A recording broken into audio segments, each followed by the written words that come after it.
আইপ্যাকের অফিসে হানা, প্রতীক জৈনের বাড়িতে হানা, প্রশ্ন তুলছেন মমতা বন্দ্যোপাধ্যায়। তাহলে কি পার্টির ডকুমেন্টস, পার্টি ক্যান্ডিডেটের নাম, সেই সব কিছুর খুঁজেই এই তল্লাশি? প্রশ্ন তুলছেন, তুলোধনা করছেন অমিত শাহকে। সুদীপ্ত আমার সঙ্গে আছে। সুদীপ্ত, আর কি বললেন? দেখো, একদম মুখ্যমন্ত্রী মমতা বন্দ্যোপাধ্যায় তিনি যখন বাড়ি থেকে বেরিয়ে এলেন এবং বেরিয়ে আসার মুহূর্তে সাংবাদিকদের মুখোমুখি হয়ে তিনি বললেন যে একদম হোম মিনিস্টারকে তিনি, কেন্দ্রীয় হোম মিনিস্টারকে তিনি একদম কড়া ভাষায় নিশানা করলেন এবং তারপর বললেন তার যে পার্টি, সেই পার্টির নানান যে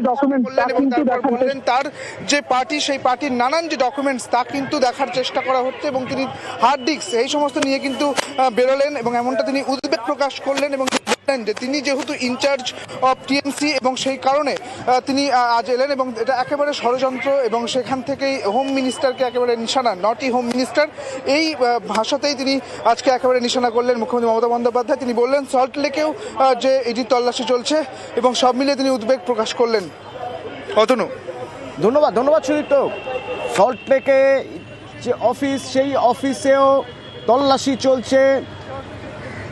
আমার সঙ্গে সোমরাজ আছে। সোমরাজ, কড়া ভাষায় নিন্দা করছেন এই ঘটনার মমতা বন্দ্যোপাধ্যায় এবং বলছেন যে ভোটের আগে পার্টির ডকুমেন্টস হাতানোর জন্যই এই, তার দাবি পার্টির ডকুমেন্টস হাতানোর জন্যই এই ইডি হানা।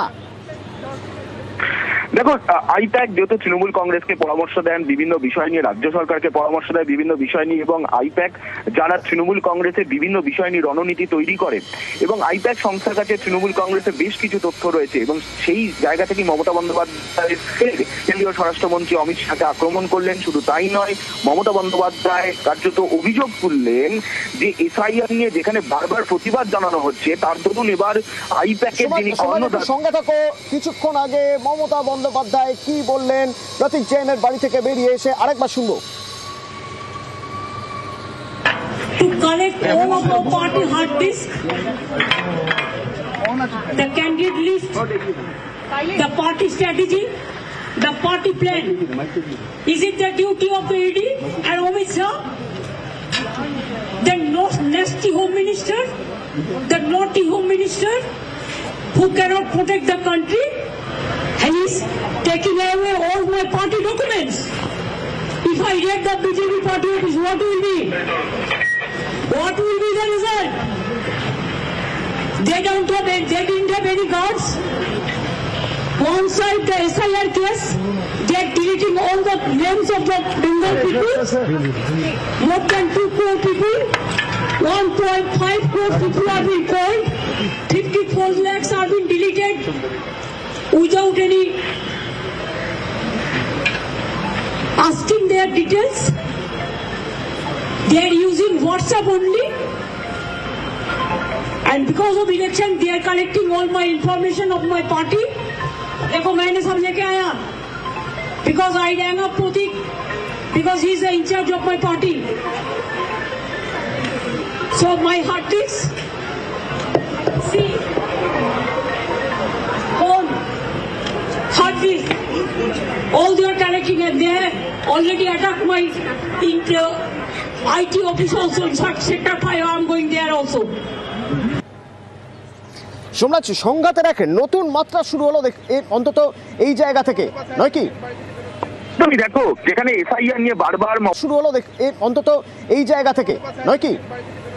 তুমি দেখো, যেখানে এসআইআর নিয়ে বারবার মমতা বন্দ্যোপাধ্যায় সরব হয়েছেন, বারবার কেন এসআইআর এর নাম করে ভোটারদের নাম কেটে দেওয়া হচ্ছে তা নিয়ে প্রশ্ন তুলেছেন, ঠিক সেই জায়গায় আজ যখন আইপ্যাকের কর্ণধারের বাড়িতে এবং তার সংস্থায় ইডির তরফে হানা দেওয়া হয়েছে, অভিযান করা হচ্ছে, তা নিয়ে মমতা বন্দ্যোপাধ্যায় ফের কেন্দ্রীয় স্বরাষ্ট্রমন্ত্রীকে আক্রমণ করেছেন। এবং তোমাকে জানিয়ে রাখি, মমতা বন্দ্যোপাধ্যায় এই মুহূর্তে সল্ট লেকের উদ্দেশ্যে রওনা দিয়েছেন, সেক্টর 5 এর উদ্দেশ্যে, যেখানে আইপ্যাকের যে অফিস রয়েছে সেই আইপ্যাকের অফিসে মমতা বন্দ্যোপাধ্যায় যাচ্ছেন, যেখানে কেন্দ্রীয় তদন্তকারী সংস্থা হানা দিচ্ছে। ইতিমধ্যেই রওনা দিয়েছেন সল্ট লেক সেক্টর 5 এর উদ্দেশ্যে। অন্যদিকে মমতা বন্দ্যোপাধ্যায় এটাও স্পষ্ট করলেন যে তার দলের অর্থাৎ তৃণমূল কংগ্রেসের যাবতীয় তথ্য আইপ্যাকের অফিসে রয়েছে, তার কর্ণধারের বাড়িতে রয়েছে, সেই ডকুমেন্টসগুলি তিনি নিতে এসেছেন। কারণ ইডি এই হানা দেওয়ার নাম করে কার্যত তার পার্টির অর্থাৎ তৃণমূল কংগ্রেসের যাবতীয় নথি তারা নিয়ে যেতে এসেছেন। তার দলের যাবতীয় নথি, যাবতীয় তথ্য, হার্ড ডিস্ক রয়েছে আইপ্যাকের কর্ণধারের বাড়িতে। ফলত এই অভিযানের নাম করে তৃণমূল কংগ্রেসের যাবতীয় তথ্য নেওয়ার চেষ্টা করছেন, তেমনটাই অভিযোগ তুলেছেন মমতা বন্দ্যোপাধ্যায়, যা নিঃসন্দেহে বিধানসভা নির্বাচনের আগে একটা আলাদা মাত্রা যোগ করলো তৃণমূল কংগ্রেসের প্রচারের হাতিয়ার হিসাবে। তার কারণ শাসক দল বারবার যেখানে এসআইআর নিয়ে কেন্দ্রীয় সরকারকে আক্রমণ করছে, নির্বাচন কমিশনকে আক্রমণ করছে, ঠিক সেই সময়ে দাঁড়িয়ে আজ আইপ্যাকের কর্ণধারের বাড়িতে এবং তার সংস্থায় যেভাবে এনফোর্সমেন্ট ডাইরেক্টরেট অভিযান করছে তা নিয়ে মমতা বন্দ্যোপাধ্যায় প্রতীক জ্ঞানের বাড়ি চলে যাওয়া এবং ইতিমধ্যেই তার অফিস যেখানে রয়েছে সল্টলেক সেক্টর 5-এ সেই সংস্থার উদ্দেশ্যে তার উদ্দেশ্যে রওনা দেওয়া। কারণ শাসক দলের একাধিক ডকুমেন্ট আইপ্যাকের অফিসে রয়েছে, ফলত সেই জায়গায় দাঁড়িয়ে মমতা বন্দ্যোপাধ্যায় সেই ডকুমেন্টস গুলো নিয়ে আসতে যাচ্ছেন। প্রতীক জ্ঞানের বাড়িতে যে ডকুমেন্টস গুলি ছিল সেই ডকুমেন্টস গুলি তিনি ইতিমধ্যেই নিয়েছেন। এবার আইপ্যাকের সংস্থা অর্থাৎ সল্টলেক সেক্টর 5-এর যে অফিস রয়েছে সেই সংস্থাতে গিয়েও সেই অফিসে গিয়েও তিনি সেই ডকুমেন্ট গুলি সংগ্রহ করবেন। এবং যেটা তোমাকে জানিয়ে রাখি, ইডির বাধার মুখে পড়লেও তিনি যে সেই ডকুমেন্ট গুলি সংগ্রহ করবেন সেক্টর 5-এর অফিসে গিয়ে সেই বিষয় ইতিমধ্যেই স্পষ্ট করে দিয়েছেন এবং মমতা বন্দ্যোপাধ্যায় ইতিমধ্যেই রওনা দিয়েছেন সল্টলেক সেক্টর 5-এর উদ্দেশ্যে। অথচ সব মিলিয়ে একদিকে যখন এসআইআর নিয়ে রাজ্য রাজনীতি উত্তপ্ত, ঠিক তখনই এনফোর্সমেন্ট ডাইরেক্টরেটের এই আইপ্যাকের সংস্থার অফিসে হানা, যা শাসক দলের বিধানসভা নির্বাচনের আগে এক অন্যতম প্রচারের হাতিয়ার তৈরি করলো বলে মনে করছে রাজনৈতিক মহল। এবং মমতা বন্দ্যোপাধ্যায় স্পষ্ট বলেছেন,